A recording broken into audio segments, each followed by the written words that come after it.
충격적인 소식입니다. 김정은의 오른팔이자 때로는 왼팔이라 불리던 남자 최룡해가 사라졌습니다. 북한 권력 핵심부의 2인자, 평양 권력의 균형을 잡던 인물이 하루아침에 흔적도 없이 사라진 겁니다. 누구보다 김정은을 가까이서 보자 하던 그가 왜 숙청의 칼날을 피해야 했을까요? 그의 아들이 의문의 죽음을 맞이한 이후 최룡해의 운명은 급격히 바뀌었습니다. 그리고 지금 그를 대신해 비밀리에 움직이던 한 남자가 탈북에 성공했습니다. 그는 최룡해의 모든 비밀을 알고 있었습니다. 숨겨진 아들의 행방, 외국 병원의 진실, 그리고 김정은의 분노까지.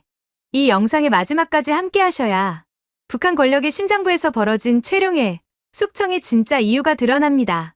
저는 평양의 심장부에서 일했습니다. 그곳은 누구나 선망하는 자리였죠.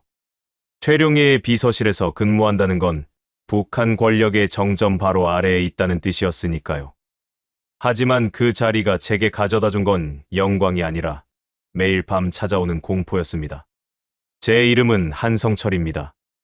아니, 그랬습니다. 지금은 다른 이름으로 살고 있지만요. 그날 밤을 잊을 수가 없습니다. 최룡해의 집무실 문 앞에 검은 승용차 세대가 멈춰 섰을 때였습니다. 보위부 요원들이 내리는 모습을 창문 너머로 보면서 저는 손이 얼어붙는 걸 느꼈습니다. 그들이 올 때는 항상 이유가 있었으니까요. 숙청이 시작되는 신호였죠. 최룡해는 그때 책상 앞에 앉아 서류를 보고 있었습니다. 평소와 다를 바 없는 모습이었지만 저는 알았습니다. 그의 손이 미세하게 떨리고 있다는 거요. 김정은의 최측근이라 불리던 그 사람도 두려움을 느끼고 있었습니다. 한성철 동무, 외교부에서 온 서류함 좀 가져오시오. 그의 목소리는 침착했습니다. 하지만 저는 그 말의 진짜 의미를 알았습니다. 서류함 안에는 최룡해의 둘째 아들과 관련된 의료 기록이 들어 있었으니까요. 외국 병원과 주고받은 치료 기록, 송금 내역, 그리고 김여정이 직접 서명한 문서까지요. 보위부 요원들이 건물 안으로 들어왔습니다. 복도를 걸어오는 발소리가 점점 가까워졌습니다. 저는 서류함을 들고 뒷문으로 향했습니다. 최룡해가 제게 준 마지막 지시는 간단했습니다. 그 서류들은 절대 넘겨주면 안 돼요. 그날 밤 저는 평양을 떠나기로 결심했습니다. 최룡해를 위해서가 아니었습니다. 제 목숨을 지키기 위해서였죠. 그 서류함을 본 순간 저는 알았습니다. 이제 저도 숙청 대상이 될 거라는 거요. 북한에서 너무 많은 걸 아는 사람은 살아남을 수 없습니다. 그게 제가 10년간 권력의 중심에서 배운 유일한 진실이었습니다. 평양의 밤하늘은 언제나 고요했습니다. 하지만 그 고요함 뒤에는 수많은 사람들의 비명이 숨어 있었습니다. 저는 그 비명들을 너무 많이 들었습니다. 이제는 제 차례가 될까 봐 두려웠습니다. 최룡해의 비서로 일한다는 건 북한에서 최고의 자리 중 하나였습니다. 제가 처음 그 자리에 배치받았을 때 아버지는 눈물을 흘렸습니다. 우리 가족이 드디어 핵심 계층으로 인정받았다는 뜻이었으니까요. 김일성 종합대학을 졸업하고 당 조직지도부에서 3년을 일한 끝에 얻은 기회였습니다. 첫 출근 날 최룡해를 처음 봤을 때를 기억합니다. 그는 생각보다 말수가 적었습니다. 하지만 그의 눈빛은 날카로웠죠. 한 번 보면 모든 걸 꿰뚫어 보는 것 같았습니다. 한성철 동무는 대학에서 무엇을 전공했소? 정치경제학입니다. 위원장 동지. 좋소. 여기서는 경제보다 정치가 먼저요. 그걸 잊지 마시오. 그의 말은 예언이었습니다. 제가 그곳에서 배운 건 경제 업무가 아니라 권력의 작동 방식이었으니까요.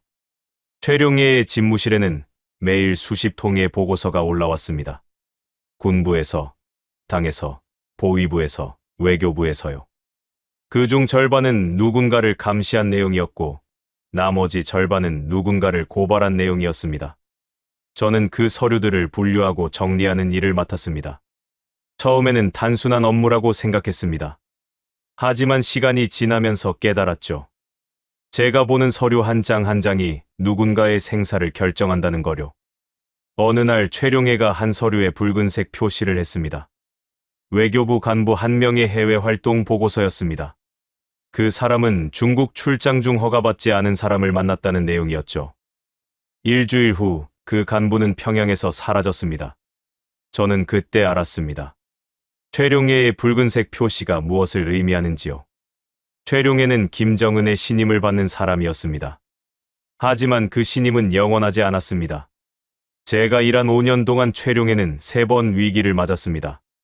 첫 번째는 군부 인사 개편 때였습니다. 최룡해가 추천한 장성 1명이 숙청되면서 그의 책임론이 제기됐죠. 그때 최룡해는 한 달 동안 공개석상에 나타나지 않았습니다. 두 번째는 경제정책 실패 때였습니다. 최룡해가 주도한 경제개발구 사업이 성과를 내지 못하자 김정은의 질책이 이어졌습니다.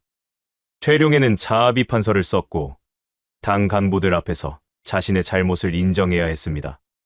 세 번째 위기가 가장 심각했습니다. 최룡해의 둘째 아들 문제였습니다. 그 아들은 김여정과 결혼했지만 건강 문제로 외국에서 치료를 받아야 했습니다. 문제는 그 치료비와 관련된 외화 송금이었죠. 누군가 그 내역을 보위부에 제보했습니다. 저는 그 서류들을 직접 관리했습니다. 최룡해가 제게 맡긴 일이었으니까요. 외교부를 통해 중국 병원과 연락하고 송금 내역을 정리하고 치료 경과를 보고받는 일이었습니다. 처음에는 단순한 업무라고 생각했습니다. 하지만 그 일이 제 목숨을 위협할 줄은 몰랐죠. 김정은은 외국 의존을 극도로 싫어했습니다. 특히 혁명 가문의 자손이 외국 병원에서 치료받는 걸 용납하지 않았죠. 하지만 최룡해는 선택의 여지가 없었습니다. 아들을 살리기 위해서는 외국 기술이 필요했으니까요. 보위부의 조사가 시작됐을 때 저는 직감했습니다. 이번에는 최룡해도 살아남기 어려울 거라고요. 하지만 놀랍게도 최룡해는 다시 살아남았습니다. 김정은의 분노는 다른 곳으로 향했고 최룡해는 자리를 지켰습니다. 그때 저는 깨달았습니다. 최룡해가 살아남은 이유는 그의 능력 때문이 아니라는 거요. 그는 김정은이 필요로 하는 사람이었습니다. 김정은은 최룡해를 통해 군부를 통제하고 당을 관리하고 외교를 조율했습니다. 최룡해가 사라지면 그 모든 균형이 무너질 수 있었죠. 하지만 저는 달랐습니다. 저는 대체 가능한 사람이었습니다. 최룡해의 비서는 언제든 다른 사람으로 바뀔 수 있었죠. 제가 너무 많이 알게 됐을 때 저는 위험한 존재가 됐습니다. 보위부 요원들이 저를 주시하기 시작했을 때 저는 알았습니다. 제 시간이 얼마 남지 않았다는 거요. 최룡해는 혁명 1세대의 아들이었습니다. 그의 아버지 최연은 김일성과 함께 항일발 치산 투쟁을 한 인물이었죠. 북한에서 혈통만큼 중요한 건 없습니다. 최룡해는 그 혈통 덕분에 권력의 중심에 설 수 있었습니다. 하지만 혈통은 방패이자 동시에 족쇄였습니다. 최룡해는 항상 자신의 혈통에 걸맞은 충성을 증명해야 했습니다. 한 번이라도 의심받으면 그 혈통조차 그를 보호해주지 못했죠. 저는 평양의 중구역에서 자랐습니다. 아버지는 경공업성에서 일하는 간부였고 어머니는 교원이었습니다. 우리 가족은 핵심 계층은 아니었지만 그래도 평양 시민증을 가진 사람들이었습니다. 그것만으로도 북한에서는 특권이었죠. 대학 시절 저는 당에 충성하는 모범생이었습니다. 생활총화에서 남들보다 더 많이 발언했고 토요학습에서 한 번도 빠지지 않았습니다. 김일성 종합대학 정치경제학과는 북한 최고의 엘리트 코스였습니다. 졸업 후 당 조직지도부에 배치받은 건 행운이었죠. 조직지도부에서 3년을 일하면서 저는 북한 권력의 실체를 봤습니다. 표면적으로는 집단지도 체제였지만 실제로는 김정은 한 사람의 말이 전부였습니다. 당 간부들은 김정은의 눈치를 보며 살았고 조금이라도 잘못하면 순식간에 추락했습니다. 최룡해의 비서실로 옮긴 건 제 상사의 추천 덕분이었습니다. 제가 일을 꼼꼼하게 처리하고 입이 무겁다는 평가를 받았기 때문이죠. 최룡해의 비서가 되려면 두 가지가 필요했습니다. 능력과 신뢰였습니다. 능력은 업무를 처리하는 것이고 신뢰는 비밀을 지키는 것이었죠. 최룡해의 집무실은 당 중앙위원회 건물 3층에 있었습니다. 그곳에 들어가려면 3번의 보안 검색을 거쳐야 했습니다. 출입증만으로는 부족했고 얼굴 인식과 지문 확인까지 필요했죠. 집무실 안에는 최룡해와 비서 2명, 그리고 경호원 한 명만 상주했습니다. 제 책상은 최룡의 집무실 바로 옆방에 있었습니다. 매일 아침 7시에 출근해서 밤 10시에 퇴근했습니다. 주말에도 출근하는 경우가 많았죠. 하지만 불평할 수 없었습니다. 그 자리를 원하는 사람은 수백 명이 넘었으니까요. 평양의 권력 중심부는 겉으로 보기엔 조용했습니다. 하지만 그 조용함 속에서 수많은 권력 다툼이 벌어졌습니다. 누가 김정은의 신임을 받는지, 누가 실각할 위기에 처했는지 그런 정보들이 매일 오갔습니다. 저는 그 정보의 한가운데 있었습니다. 최룡예의 둘째 아들이 평양을 떠난 건 제가 비서로 일한 지 3년째 되던 해였습니다.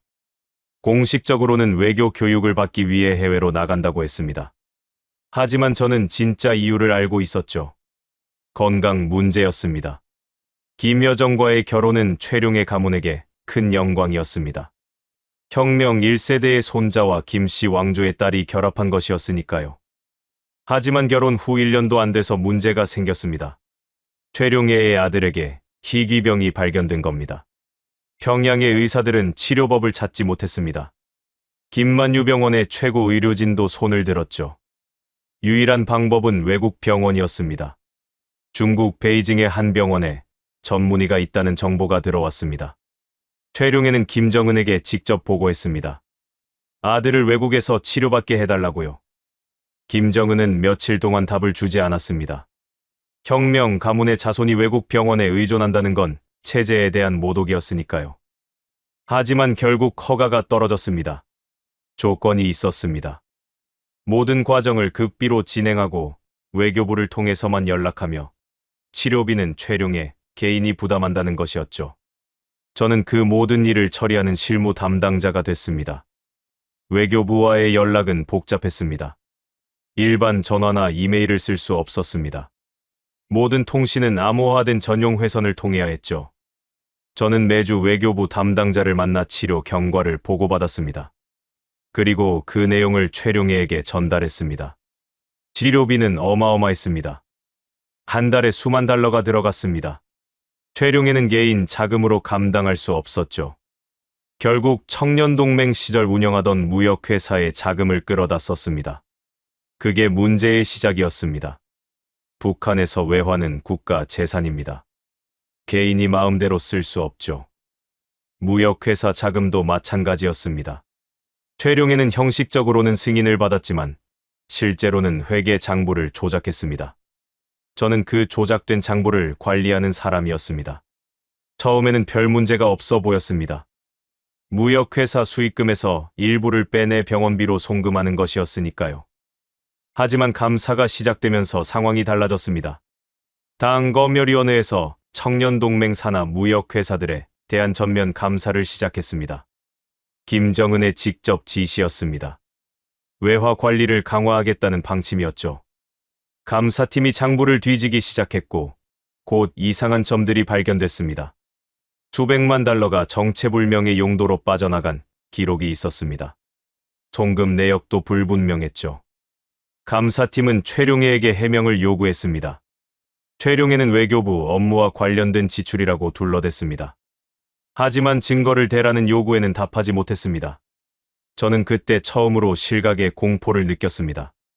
감사팀이 더 깊이 파고들면 제 이름이 나올 게 분명했습니다. 저는 모든 송금 서류를 처리한 사람이었으니까요. 장부를 조작한 것도 외교부와 연락한 것도 모두 제 손을 거쳤습니다. 최룡예는 저를 불러 조용히 말했습니다. 한성철 동무, 검열위원회에서 동무를 조사하려 할 거요. 그때 뭐라고 말할 생각이요? 저는 대답할 수 없었습니다. 사실대로 말하면 최룡예가 위험해지고 거짓말을 하면 제가 모든 책임을 뒤집었을 테니까요. 위원장 동지의 지시대로 했다고 말하겠습니다. 그러면 동무도 나도 끝이요. 다른 방법을 생각해야 하오. 최룡예는 서랍에서 서류 한 뭉치를 꺼냈습니다. 외교부 공식 문서였습니다. 거기에는 김정은의 제가 도장이 찍혀 있었죠. 하지만 저는 알았습니다. 그 문서가 위조라는 거요. 이걸 가지고 있으시오. 만약의 경우를 대비해서요. 저는 그 서류를 받으면서 손이 떨렸습니다. 이건 단순한 증거가 아니었습니다.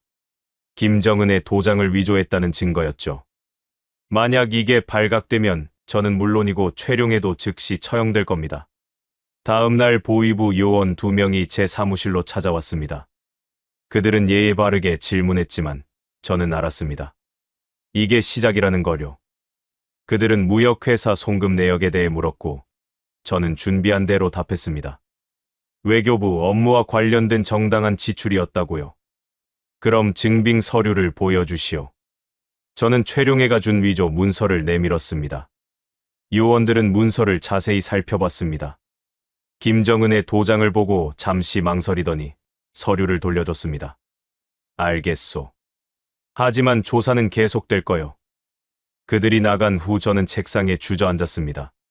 가슴이 미친 듯이 뛰었습니다. 위조 문서를 사용했다는 죄책감과 동시에 살아남았다는 안도감이 교차했습니다. 하지만 그날 밤 최룡해에게서 전화가 왔습니다. 한성철 동무, 당장 집무실로 오시오. 저는 달려갔습니다. 집무실에는 최룡해 혼자 있었습니다. 그의 얼굴은 창백했습니다. 보위부가 베이징 병원에 직접 연락했소. 환자 명단을 요구했다고 하오. 그 말을 듣는 순간 저는 모든 게 끝났다고 생각했습니다. 베이징 병원에는 최룡해 아들의 치료 기록이 고스란히 남아 있었습니다. 송금 내역도, 담당 의사도 모든 게 증거였죠. 이제 어떻게 하시겠습니까? 외교부에 연락해서 병원 기록을 지우라고 하시오. 지금 당장요. 하지만 이미 늦었습니다. 다음 날 아침 보위부는 최룡해의 집무실을 봉쇄했습니다. 보위부가 집무실을 봉쇄한 날 아침, 저는 평소처럼 출근했습니다. 하지만 건물 입구부터 분위기가 달랐습니다. 경비원들이 평소보다 2배는 많았고 검문도 더 철저했습니다. 3층으로 올라가는 계단 앞에 보위부 요원 2명이 서 있었습니다. 그들은 제 출입증을 확인하고 잠시 기다리라고 했습니다. 10분쯤 지나 한 요원이 내려와 저를 안내했습니다. 최룡해의 집무실 문은 봉인 테이프로 막혀 있었습니다. 제 사무실도 마찬가지였죠. 요원은 저를 회의실로 데려갔습니다. 거기에는 보위부 고위 간부 한 명이 앉아 있었습니다. 한성철 동무는 최룡해 위원장의 비서로 일한 지 얼마나 됐소? 5년입니다. 그동안 위원장의 업무를 보조했소? 예, 그렇습니다. 질문은 1시간 넘게 이어졌습니다. 최룡해의 일정, 만난 사람들, 처리한 서류들에 대한 질문이었습니다. 저는 최대한 성실하게 답했습니다. 하지만 무역회사 송금건에 대해서는 아는 게 없다고 했습니다. 청년동맹 무역회사 자금 흐름에 대해 아는 게 있소? 저는 비서실 업무만 담당했습니다. 무역회사 일은 모릅니다. 그럼 이 서류는 뭐요? 요원이 서류 한 장을 내밀었습니다. 제가 작성한 송금 신청서였습니다. 제 서명이 선명하게 남아 있었죠. 이건 위원장 동지의 지시로 작성한 겁니다. 무슨 목적으로 송금했소? 외교부 업무 관련이라고 들었습니다. 구체적으로 무엇이었소? 저는 대답할 수 없었습니다. 최룡해 아들의 치료비라고 말하면 저도 끝장이었으니까요. 정확히는 모릅니다. 지시받은 대로 서류만 처리했습니다. 요원은 제 얼굴을 한참 들여다봤습니다. 그러더니 서류를 집어넣고 일어섰습니다. 당분간 집에서 대기하시오. 추가 조사가 있을 거요. 저는 건물을 나왔습니다. 다리가 후들거렸습니다. 하지만 집으로 가지 않았습니다. 최룡해를 만나야 했습니다. 그가 어디 있는지는 몰랐지만 연락할 방법은 있었습니다. 당 간부들이 자주 가는 식당이 만경대 근처에 있었습니다. 최룡해도 가끔 그곳에서 사람들을 만났죠. 저는 그 식당 주인에게 최룡해의 소식을 물었습니다. 위원장 동지는 지금 자택에 계시오. 하지만 외부인 출입이 금지됐소. 자택 연금이었습니다. 아직 체포되진 않았지만 감시받고 있다는 뜻이었죠. 저는 최룡해 집 근처까지 갔지만 접근할 수 없었습니다. 보위부 차량 2대가 집 앞에 주차돼 있었고 요원들이 지키고 있었습니다. 그날 밤 저는 집에 돌아와 생각했습니다. 이제 선택해야 했습니다. 최룡해를 위해 모든 걸 덮었을 것인가? 아니면 살기 위해 진실을 말할 것인가? 하지만 어느 쪽을 선택해도 결과는 같았습니다. 죽음이었죠. 북한에서 권력 투쟁에 휘말리면 살아남을 방법이 없습니다. 최룡해가 복권되면 저도 살고, 최룡해가 숙청되면 저도 끝입니다. 제 운명은 제가 결정할 수 없었습니다. 사흘 후 보위부에서 다시 연락이 왔습니다. 이번에는 평양 외곽의 조사 시설로 오라고 했습니다. 그곳은 중요 사건을 다루는 곳이었습니다. 한 번 들어가면 나올 수 없다는 소문이 있었죠. 저는 그날 아침 결심했습니다. 조사 시설에 가지 않기로요. 대신 평양을 떠나기로 했습니다. 제게는 선택권이 없었습니다. 남으면 죽고 떠나면 살 가능성이라도 있었으니까요. 하지만 평양을 떠나는 건 쉬운 일이 아니었습니다. 여행 증명서 없이는 시내도 벗어날 수 없었습니다. 기차역마다 검문소가 있었고 도로에도 초소가 즐비했죠. 저는 아는 사람을 찾아갔습니다. 대학 동기였던 김철수였습니다. 그는 철도성에서 일했고 화물열차 운행을 담당했죠. 저는 그에게 부탁했습니다. 함경도로 가는 화물차에 날 태워줄 수 있겠나? 무슨 일이냐? 말할 수 없네. 하지만 급한 일이야. 김철수는 망설였지만 결국 도와주기로 했습니다. 대신 조건이 있었습니다. 돈이 필요하다고 했죠. 저는 집에 있던 외화를 모두 꺼내 그에게 줬습니다. 200달러였습니다. 이틀 후 저는 화물열차 화물칸에 몸을 숨겼습니다. 석탄 자루들 사이에 작은 공간이 있었습니다. 거기서 20시간을 버텨야 했습니다. 배도 고팠고 추웠지만 참을 수 있었습니다. 살기 위해서였으니까요. 열차는 평양을 출발해 북쪽으로 향했습니다. 몇 번이나 멈췄습니다. 검문소를 통과할 때마다 제 심장은 터질 것 같았습니다. 보위부가 저를 찾고 있을 게 분명했습니다. 만약 발각되면 직결 처분될 거였죠. 함경북도 청진에 도착했을 때 저는 기진맥진한 상태였습니다. 화물칸에서 기어나와 역 뒤편으로 빠져나갔습니다. 청진은 평양과 달랐습니다. 거리는 어두웠고 사람들은 무기력해 보였습니다. 저는 청진에서 회령으로 가는 버스를 탔습니다. 회령은 중국 국경과 가까운 곳이었습니다. 거기서 국경을 넘을 계획이었죠. 하지만 문제가 있었습니다. 저는 국경 지역에 연고가 없었습니다. 아는 사람도 없었고 길도 몰랐습니다. 회령에 도착한 첫날 밤 저는 시장 근처 여인숙에 묵었습니다. 주인 할머니가 제 신분증을 보고 물었습니다. 평양에서 왔소? 여기는 왜 왔소? 진척 만나러 왔습니다. 진척이 어디 사오? 저는 적당히 둘러댔습니다. 할머니는 더 묻지 않았습니다. 국경 지역 사람들은 남의 일에 관심 없다는 걸 알았습니다. 다들 자기 목숨 부지하기 바빴으니까요. 다음 날 저는 시장을 돌아다니며 브로커를 찾았습니다. 국경을 넘으려면 브로커가 필요했습니다. 시장 뒷골목에서 중국 물건을 파는 여자를 만났습니다.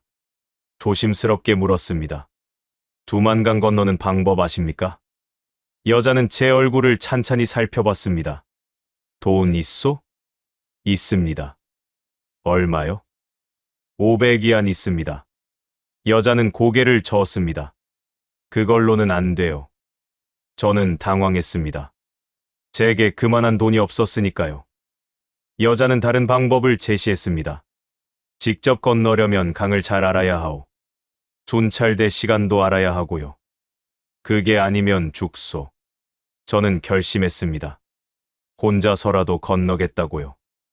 두만강을 바라보며 저는 평양에서의 마지막 날을 떠올렸습니다. 최룡해가 제게 했던 마지막 말이 귓가에 맴돌았습니다. 한성철 동무, 이 서류들을 잘 보관하시오. 언젠가 필요한 날이 올 거요.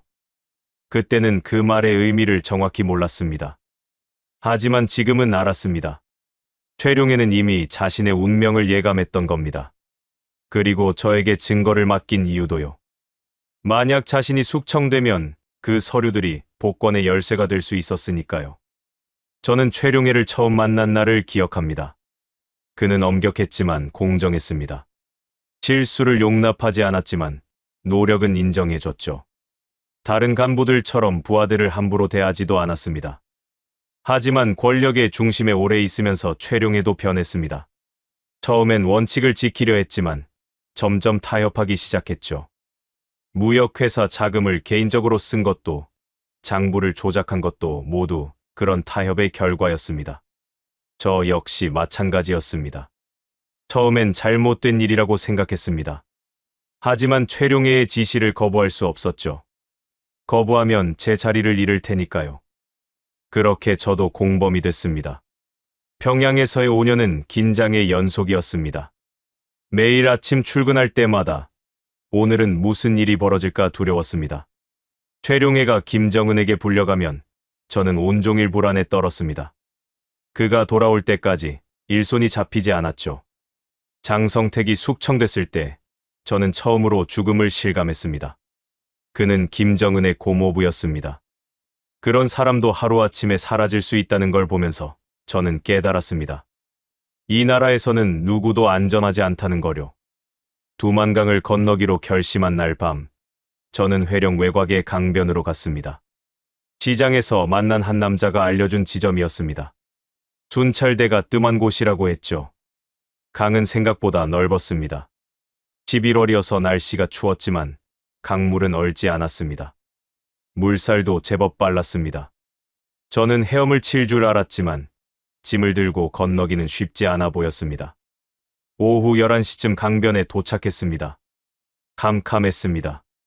달도 없었고 가로등도 없었죠. 저는 준비한 비닐봉지에 옷과 신분증을 넣고 단단히 묶었습니다. 물에 젖으면 안 됐으니까요. 자정이 지나자 순찰대 불빛이 멀어졌습니다. 기회였습니다. 저는 조심스럽게 강물에 발을 담갔습니다. 열을 내는 듯 차가웠습니다. 하지만 물러설 수 없었습니다. 강물에 몸을 담그고 헤엄치기 시작했습니다.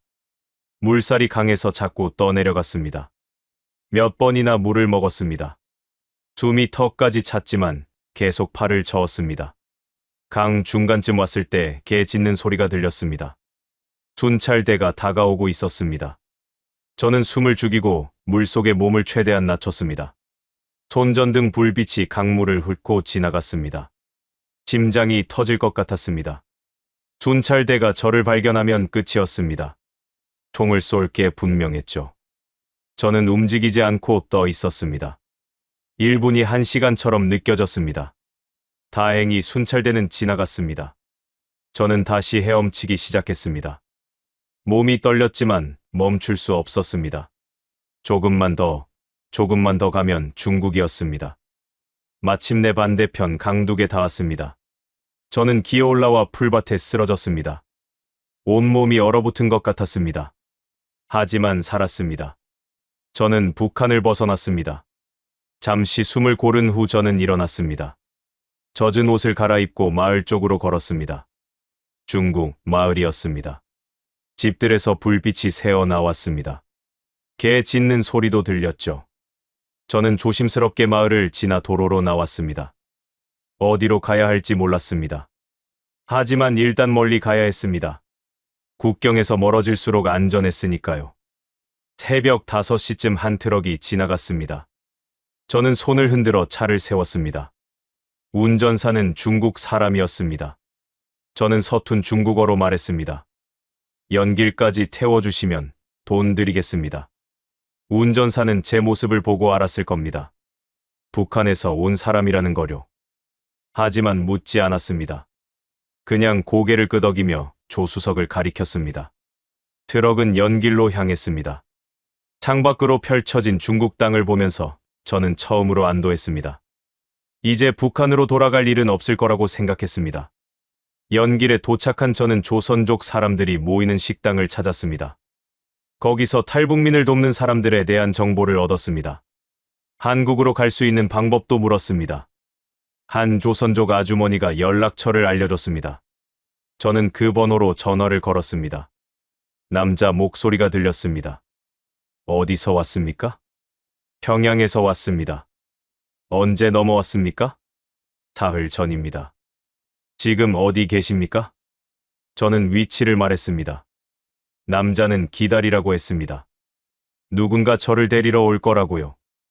2시간 후 한 남자가 나타났습니다. 40대쯤 돼 보이는 한국 사람이었습니다. 그는 저를 차에 태우고 어딘가로 데려갔습니다. 이제부터 저를 믿고 따라오시면 됩니다. 한국까지 안전하게 보내드리겠습니다. 저는 그때 처음으로 눈물이 났습니다. 평양을 떠난 후 처음 흘리는 눈물이었습니다. 두려움도, 안도감도, 모든 감정이 한꺼번에 쏟아졌습니다. 중국에서의 한 달은 긴장의 연속이었습니다. 저는 여러 집을 옮겨 다니며 숨어 지냈습니다. 중국 공안에 잡히면 북한으로 송환될 테니까요. 그러면 끝이었습니다. 한국 대사관으로 가는 날 저는 새 옷을 입었습니다. 중국 사람처럼 보이기 위해서였죠. 대사관 정문으로는 들어갈 수 없었습니다. 뒷문으로 몰래 들어가야 했습니다. 대사관 직원들이 저를 맞았습니다. 신분을 확인하고 조사를 시작했습니다. 저는 모든 걸 말했습니다. 최룡해의 비서였던 것, 왜 탈북했는지, 무슨 일이 있었는지요. 직원들은 놀란 표정이었습니다.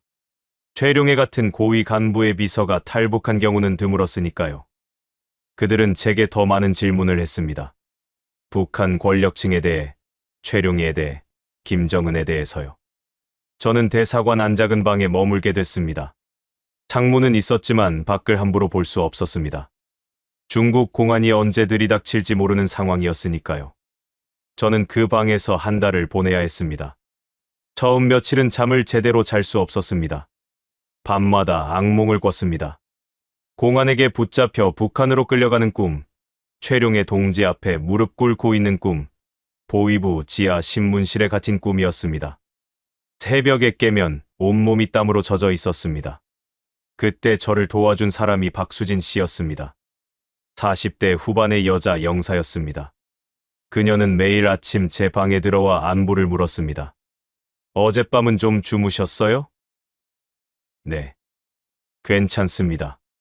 얼굴이 안 좋아 보이는데요. 악몽 꾸셨죠? 저는 고개를 끄덕였습니다. 박 영사는 의자를 당겨 앉았습니다. 여기는 안전합니다. 중국 공안도 함부로 들어올 수 없어요. 걱정하지 마세요. 그래도 불안합니다. 혹시라도. 그 마음 이해합니다. 탈북하신 분들 많이 봤어요. 다들 처음엔 그러세요. 시간이 지나면 괜찮아질 거예요. 박 영사는 따뜻한 차를 가져다 줬습니다. 한국에서 가져온 대추차였습니다. 저는 그 차를 마시며 조금씩 마음을 놓았습니다. 그녀는 제게 한국 드라마를 보여줬습니다. 태블릿으로 볼 수 있게 해줬죠. 저는 드라마를 보면서 한국 사회가 어떤지 조금씩 알게 됐습니다. 사람들이 자유롭게 말하고, 웃고, 사랑하는 모습이 신기했습니다. 한국에 가면 뭐 하고 싶으세요? 박 영사가 물었습니다. 저는 한참 생각했습니다. 잘 모르겠습니다. 그냥 평범하게 살고 싶습니다. 평범하게요? 네. 누구 눈치 보지 않고, 감시받지 않고, 제가 하고 싶은 일 하면서요. 박 영사는 미소를 지었습니다. 그럴 수 있을 거예요. 한국은 그런 곳이니까요. 조사는 계속됐습니다. 국정원 직원들이 와서 질문했습니다. 북한 권력 구조, 최룡해의 일과 당회의 내용, 김정은의 지시 사항들이요. 저는 아는 걸 다 말했습니다. 숨길 이유가 없었습니다. 어느 날 저녁 박 영사가 한국 음식을 가져왔습니다. 김치찌개와 밥이었습니다. 제가 직접 만든 거예요. 대사관 주방에서요. 제가 먹어도 됩니까? 당연하죠. 한국 가면 이런 음식 자주 드실 거예요. 저는 숟가락을 들었습니다. 김치찌개는 뜨겁고 얼큰했습니다. 북한에서 먹던 김치와는 달랐습니다. 더 맵고 더 진했습니다. 하지만 맛있었습니다. 맛있습니까? 네. 정말 맛있습니다. 박 영사는 흐뭇한 표정으로 저를 바라봤습니다. 한국 가면 맛있는 거 많이 드세요. 여기보다 훨씬 다양해요. 밤에는 여전히 불안했습니다. 복도에서 발소리만 들려도 가슴이 두근거렸습니다. 문이 열리는 소리에도 깜짝 놀랐습니다. 박 영사는 그런 저를 이해했습니다. 어느 날 밤 제가 악몽을 꾸고 비명을 질렀습니다. 박 영사가 달려왔습니다. 당직을 서고 있다가 소리를 들은 거였죠. 괜찮아요. 무슨 꿈 꾸셨어요? 저는 떨리는 목소리로 말했습니다. 북한으로. 끌려가는 꿈이었습니다. 기차에 실려서 국경을 넘어가고 있었습니다. 박 영사는 제 손을 잡았습니다. 꿈이에요. 그냥 꿈일 뿐이에요. 여기는 안전해요. 절대 그런 일 없을 거예요. 그녀의 손은 따뜻했습니다. 저는 그제야 진정됐습니다. 고맙습니다. 천만에요. 힘드시죠? 이해해요. 조금만 더 견디세요. 곧 한국 가실 수 있을 거예요. 박 영사는 제게 한국어 공부도 시켜줬습니다.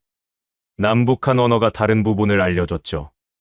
북한에서는 동무라고 하죠. 한국에서는 친구라고 해요. 아, 그렇습니까? 네. 트락토르는 트랙터, 볼펜은 볼펜이에요. 외래어 발음이 좀 달라요. 저는 열심히 배웠습니다. 한국에 가서 어색하지 않으려면 언어부터 익혀야 했으니까요. 2주가 지나자 저는 조금씩 안정됐습니다. 악몽도 줄어들었습니다. 박 영사 덕분이었습니다. 그녀는 매일 저를 챙겨줬습니다. 밥은 잘 먹는지, 잠은 잘 자는지, 불편한 건 없는지 물었습니다. 박 영사님. 네, 말씀하세요. 왜 이렇게까지 저를 챙겨주십니까? 박 영사는 잠시 생각하더니 말했습니다. 제 일이니까요. 그리고 같은 민족이잖아요. 어렵게 여기까지 오셨는데 당연히 도와드려야죠. 저는 가슴이 뭉클했습니다. 평양에서는 이런 친절을 받아본 적이 없었습니다. 모두가 서로를 감시하고 의심하고 이용했습니다. 하지만 박 영사는 달랐습니다. 진심으로 저를 걱정해줬습니다. 출국 날짜가 정해졌습니다. 한 달 후였습니다. 박 영사가 알려줬을 때 저는 떨렸습니다. 드디어 한국에 갈 수 있다는 생각이요. 긴장되시죠? 네. 많이요. 괜찮을 거예요. 한국에 가면 하나원이라는 곳에서 정착 교육 받으세요. 거기서 한국 생활 적응하는 법 다 가르쳐 줄 거예요. 박 영사님, 정말 고맙습니다. 영사님 아니었으면 못 견뎠을 겁니다. 박 영사는 웃었습니다. 잘하실 거예요. 한국 가서 새로운 인생 사세요. 응원할게요. 마지막 날 박 영사는 작은 선물을 줬습니다. 수첩이었습니다. 한국 가서 새로운 일들 기록하세요. 좋은 추억 많이 만드시고요. 저는 그 수첩을 꼭 쥐었습니다. 한 달간 저를 돌봐준 박 영사가 고마웠습니다. 평생 잊지 못할 사람이었습니다. 한 달 후 저는 한국행 비행기를 탔습니다. 인천공항에 도착했을 때 저는 현실감이 없었습니다. 평양을 떠난 지 석 달 만이었습니다. 석 달 전 저는 권력의 중심에 있었습니다. 지금은 아무것도 없는 탈북민이었죠. 공항에서 국정원 직원들이 저를 데리고 갔습니다. 서울 외곽의 한 시설로 갔습니다. 조사를 받는 곳이었습니다. 탈북민은 누구나 거쳐야 하는 과정이었죠. 조사는 2달 동안 이어졌습니다. 매일 다른 사람들이 와서 질문했습니다. 제 신분을 확인하는 것부터 시작해서 북한에서의 생활, 탈북 과정, 아는 정보까지 모든 걸 물었습니다. 처음에는 협조적으로 답했습니다. 하지만 시간이 지나면서 피곤해졌습니다. 같은 질문을 반복해서 받았고 제 답변을 의심하는 것처럼 느껴졌습니다. 최룡해 위원장의 비서였다고 했는데 증명할 수 있습니까? 제가 처리한 서류들이 있습니다. 제 서명이 남아 있을 겁니다. 그 서류는 여기 없습니다. 다른 증거는요. 최룡해의 일정을 제가 관리했습니다. 누구를 만났는지, 어디를 갔는지 다 기억합니다. 조사관들은 제 기억을 테스트했습니다. 북한 고위 간부들의 이름, 직책, 관계 등을 물었습니다. 저는 대부분 정확하게 답했습니다. 5년 동안 최룡의 옆에서 일하면서 자연스럽게 알게 된 정보들이었죠. 조사 끝에 제 신분이 확인됐습니다. 저는 정말 최룡해의 비서였고 고위급 정보를 가진 탈북민으로 분류됐습니다. 그 후 하나원으로 보내졌습니다. 하나원은 탈북민들이 한국 생활을 준비하는 곳이었습니다. 3개월 동안 한국 사회에 대해 배우고 취업 교육도 받았습니다. 같은 시기에 온 탈북민이 50명쯤 됐습니다. 처음으로 다른 탈북민들과 이야기를 나눴습니다. 대부분 함경도나 양강도 출신이었습니다. 평양 출신은 저를 포함해 3명뿐이었죠. 평양 사람이 탈북하는 경우는 드물었으니까요. 평양에서 왔다고요? 거기는 잘 살지 않습니까? 한 아주머니가 물었습니다. 저는 답하기 어려웠습니다. 평양도 지역에 따라 달랐으니까요. 중심부는 괜찮았지만 외곽은 지방과 다를 바 없었습니다. 제가 산 곳은 괜찮았습니다. 하지만 평양도 다 같지는 않습니다. 하나원에서의 3개월은 혼란스러웠습니다. 한국어를 새로 배워야 했습니다. 북한 말과 다른 단어가 너무 많았죠. 컴퓨터 사용법도 배웠습니다.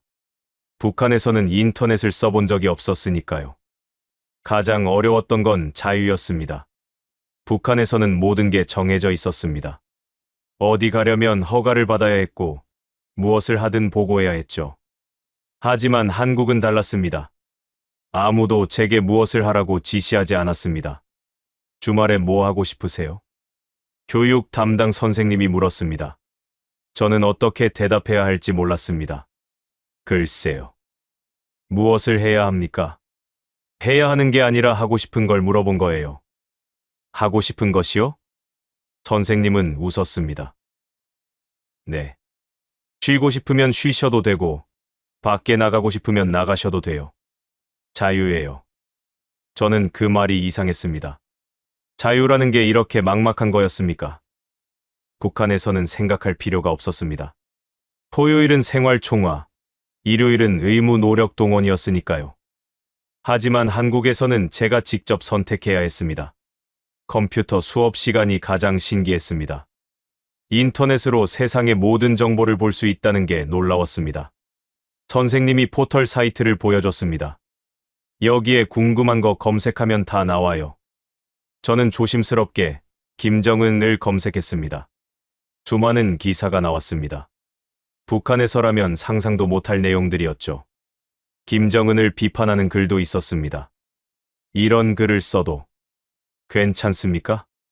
네, 여기는 표현의 자유가 있으니까요. 저는 믿기지 않았습니다. 최고존엄을 비판해도 잡혀가지 않는다니요. 경제 교육 시간에는 은행 사용법을 배웠습니다. 통장 만드는 법, 카드 쓰는 법, 돈 관리하는 법이요. 북한에서는 현금만 썼습니다. 그것도 배급이 대부분이었죠. 여기서는 일한 만큼 돈을 받습니다.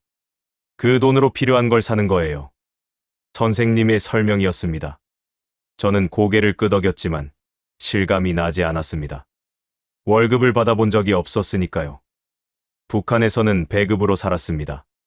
취업 교육도 받았습니다. 이력서 쓰는 법, 면접 보는 법을 배웠죠. 하지만 제 이력서에는 쓸 게 별로 없었습니다. 최룡해의 비서였다는 건 밝힐 수 없었습니다. 그러면 너무 주목받을 테니까요. 평양외국어대학 졸업, 당 기관 근무. 이 정도만 쓰세요. 선생님이 조언했습니다. 저는 그렇게 했습니다. 밤에는 기숙사에서 다른 탈북민들과 이야기를 나눴습니다. 모두 저마다의 사연이 있었습니다. 굶주림을 견디다 못해 탈북한 사람, 가족을 찾아온 사람, 더 나은 미래를 위해 온 사람이요. 동무. 아니, 친구는 왜 왔어요? 한 청년이 물었습니다. 저는 잠시 망설였습니다. 저도 더 나은 삶을 살고 싶어서입니다. 거짓말은 아니었습니다. 다만 전부는 아니었죠. 진실을 다 말할 수는 없었습니다. 어느 날 하나원 상담 선생님과 개별 면담이 있었습니다. 적응은 잘 되고 있나요? 네. 그런데 아직은 낯섭니다. 당연해요. 시간이 필요해요. 천천히 적응하시면 돼요. 선생님, 저는 앞으로 어떻게 살아야 합니까? 선생님은 잠시 생각하더니 말했습니다. 그건 본인이 정하는 거예요. 여기서는 누구도 당신의 인생을 정해주지 않아요. 스스로 선택하고 책임지는 거죠. 그 말이 무겁게 다가왔습니다. 선택의 자유, 그것은 곧 책임이기도 했습니다. 북한에서는 당이 모든 걸 정해줬습니다. 어디서 일하고, 어디서 살고, 무엇을 해야 하는지요. 하지만 한국에서는 제가 직접 결정해야 했습니다. 3개월이 지나갈수록 저는 조금씩 한국 사회를 이해하게 됐습니다. 자유가 무엇인지, 선택이 무엇인지 알아갔습니다. 여전히 두렵고 낯설었지만, 이제는 기대도 됐습니다. 새로운 삶을 살 수 있다는 것에요. 하나원을 나온 후 저는 경기도에 있는 임대 아파트를 배정받았습니다. 정부에서 지원하는 집이었습니다. 처음으로 제 집이 생겼습니다. 비록 작았지만 평양에서의 기숙사보다 나았습니다. 취업이 문제였습니다. 북한에서의 경력은 한국에서 인정받지 못했습니다. 최룡해의 비서였다는 게 대단한 경력이었지만 한국 회사들은 관심 없었죠. 처음 몇 달은 아르바이트로 생활했습니다. 식당에서 설거지를 했고 공장에서 단순 작업도 했습니다. 평양에서 간부 생활을 하던 제가 육체 노동을 하게 될 줄은 몰랐습니다. 하지만 불평하지 않았습니다. 살아있다는 것만으로도 감사했으니까요. 북한에 있었다면 저는 이미 죽었을 겁니다. 보위부가 절대 저를 살려두지 않았을 테니까요. 한국 생활에서 가장 놀란 건 자유로운 정보 접근이었습니다. 인터넷으로 뉴스를 보고 북한 소식도 찾아볼 수 있었습니다. 최룡해에 대한 기사도 검색했습니다. 최룡해는 여전히 권력을 유지하고 있었습니다. 숙청되지 않았습니다. 오히려 더 중요한 자리에 올랐더군요. 제가 북한을 떠난 후 그가 어떻게 위기를 넘겼는지는 알 수 없었습니다. 하지만 저는 알았습니다. 최룡해가 살아남은 이유를요. 그는 김정은이 필요로 하는 사람이었습니다. 김정은은 최룡해를 제거할 수 없었죠. 그러면 권력 균형이 무너질 테니까요. 한국에서의 첫 겨울은 추웠습니다. 물리적으로도 추웠지만 마음도 추웠죠. 평양에서는 겨울에 난방이 잘 안 됐지만 그래도 익숙했습니다. 한국의 아파트는 따뜻했지만 외로웠습니다. 저는 매일 뉴스를 봤습니다. 북한 소식을 확인하는 게 습관이 됐습니다. 최룡해가 어떤 활동을 하는지, 김정은이 누구를 만나는지 그런 뉴스들을 읽으며 하루를 시작했습니다. 어느 날 최룡해가 러시아를 방문했다는 기사를 봤습니다. 사진 속 그의 모습은 평양에서 봤을 때와 크게 다르지 않았습니다. 여전히 권력의 중심에 있었죠. 저는 복잡한 심정이었습니다. 한편으로는 안도했습니다. 제가 북한에 있을 때 준비한 서류들이 그를 도왔을 거라고 생각했으니까요. 동시에 씁쓸했습니다. 저는 여기서 설거지를 하고 있는데 그는 여전히 권력을 누리고 있었으니까요. 하지만 시간이 지나면서 생각이 바뀌었습니다. 제가 한국에 와서 얻은 건 권력이 아니라 자유였습니다. 평양에서는 매일 감시받으며 살았습니다. 한마디 잘못하면 끝이었죠. 하지만 한국에서는 제 의견을 자유롭게 말할 수 있었습니다. 6개월쯤 지나 저는 무역회사에 취직했습니다. 중국어를 할 줄 안다는 게 장점이었습니다. 북한에서 외교부와 일하면서 배운 중국어가 도움이 됐죠. 월급은 많지 않았지만 안정적이었습니다. 회사 동료들은 제가 탈북민인 걸 알았지만 특별히 대하지 않았습니다. 처음에는 호기심에 북한 이야기를 물어봤지만 곧 관심이 식었습니다. 저는 그냥 같이 일하는 동료였습니다. 회사 생활을 하면서 한국 사회를 이해하기 시작했습니다. 북한과 다른 점이 많았습니다. 사람들은 자기 일에만 집중했고 남의 사생활을 간섭하지 않았습니다. 처음에는 냉정하다고 느꼈지만 점차 편해졌습니다. 1년쯤 지나 저는 하나원에서 만난 한 여성과 연락을 다시 시작했습니다. 청진 출신이었던 그녀는 서울에서 미용실을 다니며 기술을 배우고 있었습니다. 우리는 가끔 만나 밥을 먹고 이야기를 나눴습니다. 그녀와 이야기하면서 제가 얼마나 운이 좋았는지 깨달았습니다. 저는 평양 출신이었고 교육도 받았습니다. 하지만 그녀는 청진에서 장사를 하며 근근히 살았습니다. 탈북 과정도 저보다 훨씬 힘들었죠. 오빠는 그래도 평양에서 잘 살지 않았어요? 그녀가 물었습니다. 저는 대답하기 어려웠습니다. 평양에서의 생활이 편했던 건 사실이었습니다. 하지만 그게 행복이었는지는 모르겠습니다. 편하긴 했지만 자유롭지는 않았어요. 매일 감시받으면서 살았으니까요. 그래도 배고프진 않았잖아요. 전 어렸을 때 너무 배고팠어요. 그녀의 말이 제 마음을 무겁게 했습니다. 북한 사람들이 겪는 고통은 제가 상상하는 것보다 훨씬 심각했습니다. 저는 권력층 가까이에 있어서 상대적으로 나은 삶을 살았던 거죠. 2년째가 되자 저는 한국 생활에 적응했습니다. 이제는 지하철을 타고 출근하고 편의점에서 물건을 사고 은행에서 업무를 보는 게 자연스러워졌습니다. 북한에서 온 사람이라는 생각이 점점 희미해졌습니다. 하지만 가끔 평양 생각이 났습니다. 최룡의 집무실의 창문으로 보던 대동강 풍경, 만경대 근처 식당에서 먹던 냉면, 그런 것들이 그리웠습니다. 동시에 두려웠던 순간들도 떠올랐죠. 보위부 요원들이 집무실에 왔을 때의 공포, 두만강을 건널 때의 긴장감요. 어느 날 저녁 뉴스에서 북한 소식이 나왔습니다. 최룡해가 김정은과 함께 군부대를 시찰하는 장면이었습니다. 화면 속 최룡해는 여전히 권력자였습니다. 하지만 저는 알았습니다. 그의 권력이 얼마나 불안정한지요. 북한 권력층은 하루하루가 살얼음판입니다. 오늘 최고 자리에 있어도 내일은 숙청될 수 있습니다. 최룡해도 언젠가는 그런 날이 올 겁니다. 김정은이 더 이상 필요로 하지 않을 때요. 저는 그런 삶에서 벗어났습니다. 더 이상 누군가의 비서가 아니었고 권력의 눈치를 볼 필요도 없었습니다. 제 삶은 제가 선택할 수 있었죠. 회사에서 승진 기회가 왔습니다. 중국 지사와의 업무를 담당하는 팀장 자리였습니다. 중국어 능력과 무역 관련 지식을 인정받은 결과였죠. 북한에서의 경험이 드디어 쓸모가 있었습니다. 새 직책을 맡으면서 중국 출장을 가게 됐습니다. 베이징에 갔을 때 저는 묘한 감정을 느꼈습니다.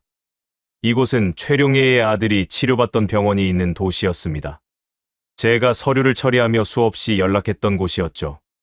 출장 중 시간이 나서 그 병원 근처를 지나쳤습니다. 하지만 들어가지는 않았습니다.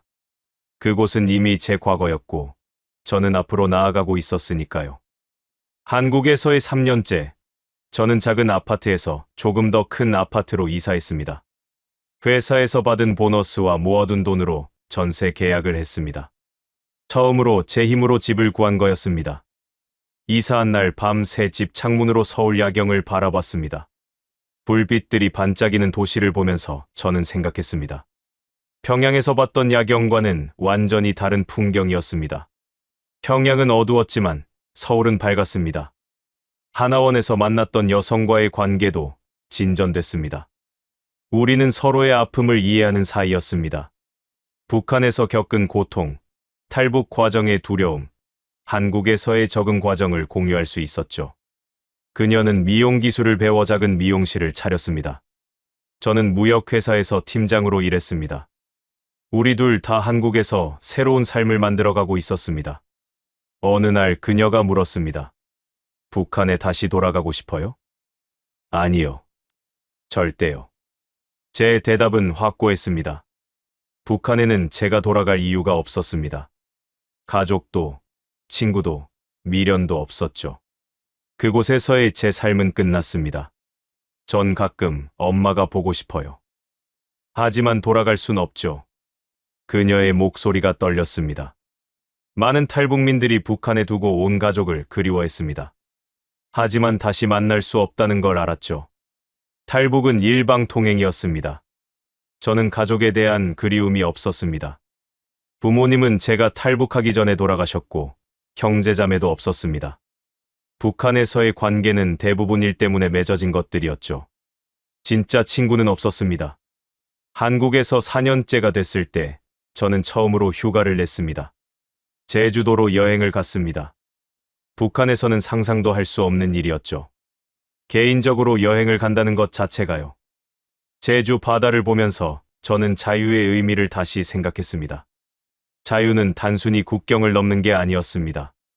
제가 원하는 곳에 가고, 원하는 일을 하고, 원하는 사람을 만나는 것이었습니다. 회사에서는 제 능력을 인정받아 더 큰 프로젝트를 맡게 됐습니다. 중국 기업과의 계약을 성사시키는 일이었죠. 북한에서 배운 협상 기술이 도움이 됐습니다. 최룡의 옆에서 일하며 배운 게 헛되지 않았습니다. 프로젝트가 성공하면서 저는 회사에서 인정받는 직원이 됐습니다. 탈북민이라는 꼬리표보다 능력 있는 직원이라는 평가를 받았죠. 그게 제가 원하던 거였습니다. 몇 년 후 이제 저는 완전히 다른 사람이 됐습니다. 한국 사람들과 다를 바 없이 살았고, 북한 억양도 거의 사라졌습니다. 가끔 북한 출신이라고 말하면 사람들이 놀랄 정도였죠. 하지만 저는 제 과거를 부정하지 않았습니다. 북한에서의 경험이 지금의 저를 만들었으니까요. 최룡해의 비서로 일한 시간, 권력의 중심에서 본 것들, 그 모든 게 제 일부였습니다. 서울에서의 삶이 익숙해진 지 오래됐습니다. 이제 저는 무역회사에 이사가 됐고, 결혼도 했습니다. 하나원에서 만났던 그 여성과요. 우리에게는 딸이 하나 있습니다. 한국에서 태어난 첫 세대죠. 딸아이는 아빠가 북한에서 왔다는 걸 압니다. 하지만 그게 특별한 일이라고 생각하지 않습니다. 학교 친구들 중에도 탈북민 가정 아이들이 있으니까요. 이제는 그렇게 드문 일이 아니었습니다. 회사는 중국 시장에서 안정적인 위치를 확보했습니다. 제가 주도한 여러 프로젝트가 성공하면서 회사 성장에 기여했죠. 북한에서의 경험과 중국어 실력이 경쟁력이 됐습니다. 가끔 새로 온 탈북민들을 돕는 자원봉사를 합니다. 제 경험을 나누고 한국 생활 적응을 돕는 일이죠. 처음 한국에 왔을 때 저도 누군가의 도움이 필요했으니까요. 어느 날 자원봉사 중에 평양 출신의 젊은 탈북민을 만났습니다. 그는 최근에 넘어온 사람이었습니다. 평양 상황에 대해 물었습니다. 최룡해 위원장은 어떻습니까? 여전히 중요한 자리에 있습니다. 하지만 예전만큼은 아닙니다. 무슨 뜻입니까? 김정은 위원장이 여동생 김여정에게 더 많은 권한을 주고 있습니다. 최룡해의 영향력은 줄어들고 있습니다. 그 말을 듣고 저는 예상했던 일이라고 생각했습니다. 북한 권력은 언제나 변합니다. 영원한 권력자는 없죠. 최룡해도 결국 역사가 될 겁니다. 집으로 돌아와 서재에 들어갔습니다. 책장 깊숙한 곳에 오래된 서류 봉투가 있었습니다. 북한에서 가져온 마지막 물건이었죠. 최룡해가 제게 맡긴 서류들의 복사본이었습니다. 한 번도 꺼내본 적 없었습니다. 볼 필요가 없었으니까요. 하지만 버리지도 못했습니다. 그게 제 과거의 증거였으니까요. 언젠가 딸아이가 자라면 이 이야기를 해줄 생각입니다. 아빠가 어떻게 여기까지 왔는지요. 주말에 가족과 함께 한강공원에 갔습니다. 딸아이는 자전거를 타며 즐거워했습니다. 아내와 저는 벤치에 앉아 그 모습을 지켜봤습니다. 여보, 행복해요? 아내가 물었습니다. 네, 행복합니다. 정말로 행복했습니다. 평양에서는 상상도 할 수 없던 삶이었죠. 가족과 함께 공원을 산책하고 주말을 자유롭게 보내는 것이요. 가끔 북한 생각 안 나요? 가끔 나죠. 하지만 그리워하진 않습니다. 북한은 제 과거였습니다. 그곳에서 겪은 일들, 최룡해 옆에서 일한 시간들, 권력의 중심에서 본 것들. 그 모든 게 저를 만들었지만 이제는 과거였습니다. 회사에서 중국 출장이 잡혔을 때 베이징에 다시 갔습니다. 미팅이 끝난 후 시간이 나서 옛날 그 병원 근처를 다시 찾았습니다. 최룡해의 아들이 치료받던 곳이었죠. 병원은 여전히 그 자리에 있었습니다. 하지만 저는 더 이상 그곳과 관련이 없었습니다.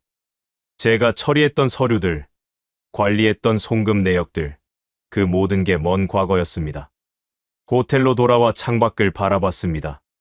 베이징의 야경이 펼쳐져 있었습니다. 평양의 어두운 밤과는 완전히 달랐죠. 불빛으로 가득한 도시를 보면서 저는 제가 얼마나 멀리 왔는지 깨달았습니다. 한국으로 돌아와 집에 들어서자 딸아이가 달려왔습니다. 아빠, 중국은 어땠어요? 좋았단다. 다음엔 엄마랑 너도 같이 가자. 정말요? 만리장성 보러 가요? 그래, 가자. 북한에서는 상상도 할 수 없는 대화였습니다. 가족과 함께 해외여행을 계획하다니요. 평양에서 최룡해의 비서로 일하던 제가 이런 삶을 살 줄은 몰랐습니다. 밤에 딸아이를 재우고 아내와 차를 마시며 이야기했습니다. 요즘 북한 뉴스 봤어요? 네, 봤습니다. 최룡해가 또 공개석상에 나왔더라고요. 그렇군요. 저는 더 이상 최룡해의 소식에 집착하지 않았습니다.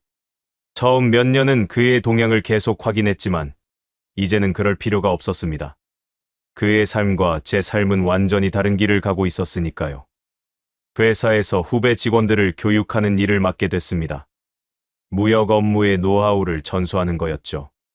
북한에서 배운 협상 기술, 중국 기업과의 거래 방식 등을 가르쳤습니다. 한 후배가 물었습니다. 이사님은 어떻게 이렇게 중국 비즈니스를 잘 아세요? 경험이죠. 오래 해봐서 압니다. 제 과거를 굳이 말하지 않았습니다. 북한 출신이라는 게 중요하지 않았습니다. 중요한 건 제 능력이었죠. 탈북민 모임에 가끔 참석했습니다. 다양한 배경의 사람들이 모였습니다. 평양 출신도 있고 지방 출신도 있었죠. 모두 각자의 방식으로 한국에 적응하며 살고 있었습니다. 한 모임에서 만난 사람이 물었습니다. 형님은 북한에서 뭐 하셨습니까? 당에서 일했습니다. 높은 자리셨습니까? 그냥 직원이었습니다. 더 자세히 말하지 않았습니다. 최룡해의 비서였다는 걸 밝히면 복잡해질 테니까요.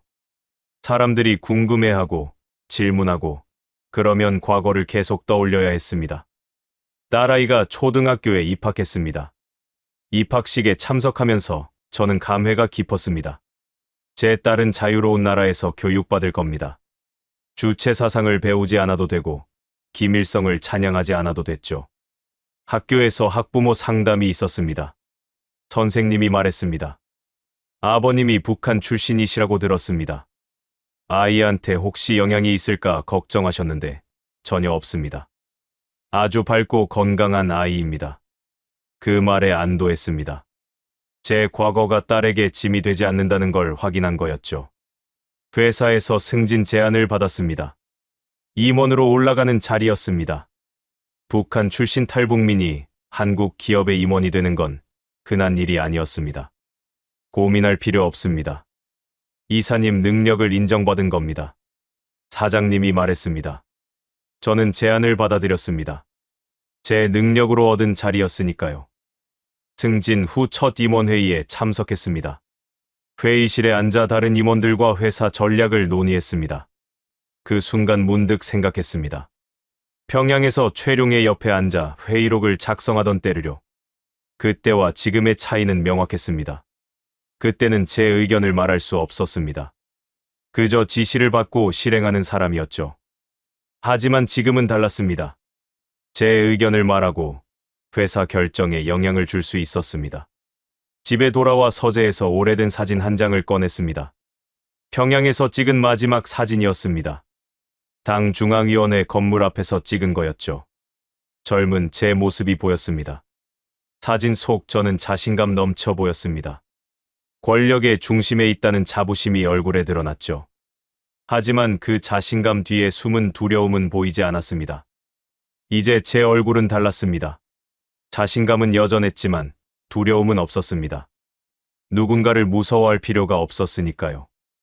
제 삶은 제가 책임지는 거였습니다.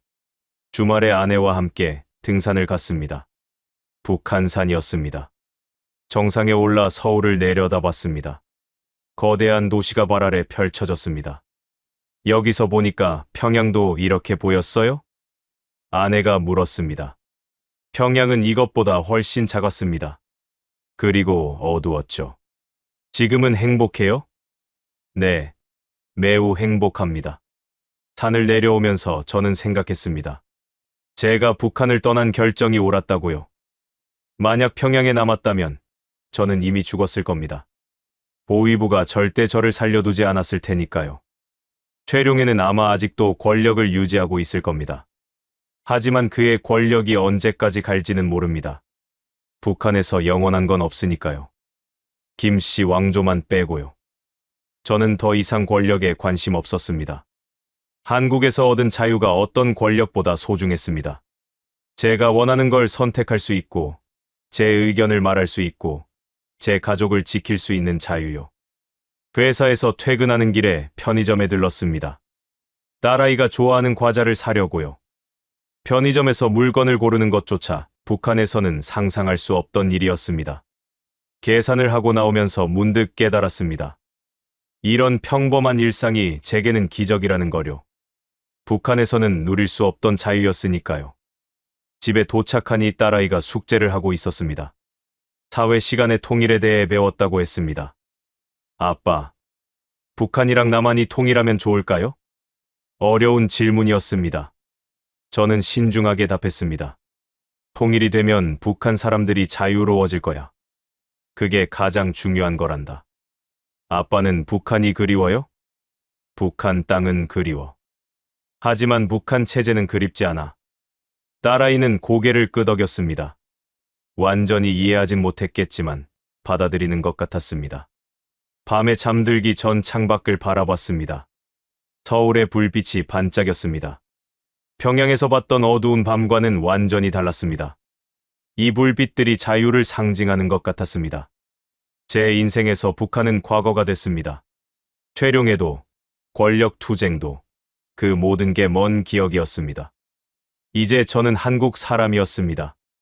탈북민이라는 꼬리표보다 한 가정의 아버지, 회사의 임원, 그런 정체성이 더 강했습니다. 하지만 제 과거를 부정하지 않았습니다. 북한에서의 경험이 저를 만들었으니까요. 고통스러운 기억도, 두려웠던 순간도 모두 제 일부였습니다. 어느 날 사무실에서 일하던 중 북한 관련 뉴스가 떴습니다. 최룡해가 김정은과 함께 공개석상에 나온 장면이었습니다. 화면 속 그는 많이 늙어 보였습니다. 제가 북한을 떠난 지 오래 시간이 흘렀으니까요. 잠시 그를 바라봤지만 곧 화면을 끄고 일을 계속했습니다. 그의 삶과 제 삶은 이제 완전히 다른 길을 가고 있었습니다. 그는 여전히 권력의 게임을 하고 있었고, 저는 자유로운 삶을 살고 있었습니다. 저녁에 가족과 저녁을 먹으며 일상적인 이야기를 나눴습니다. 딸아이의 학교 생활, 아내의 미용실 이야기, 제 회사 일. 평범하지만 행복한 대화였습니다. 그날 밤 잠들기 전 저는 조용히 중얼거렸습니다. 살아남았다. 그리고 잘 살고 있다.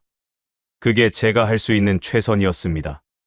북한을 떠나 한국에서 새로운 삶을 시작한 것. 가족을 이루고 안정적인 직장을 가진 것. 자유롭게 살 수 있는 것. 최룡해는 평양에서 여전히 권력을 쥐고 있을 겁니다. 하지만 그가 진정으로 자유로운지는 의문입니다. 권력은 그를 가두는 감옥일 수도 있으니까요.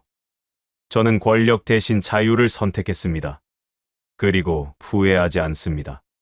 제 선택이 옳았다는 걸 매일 확인하니까요. 아침에 눈을 뜰 때마다, 가족과 함께할 때마다, 제가 원하는 일을 할 때마다요. 이것이 제 이야기입니다. 평양 권력의 중심에서 일하다 자유를 찾아 떠난 한 남자의 이야기. 최룡해의 비서에서 한국의 평범한 가장이 된 여정입니다.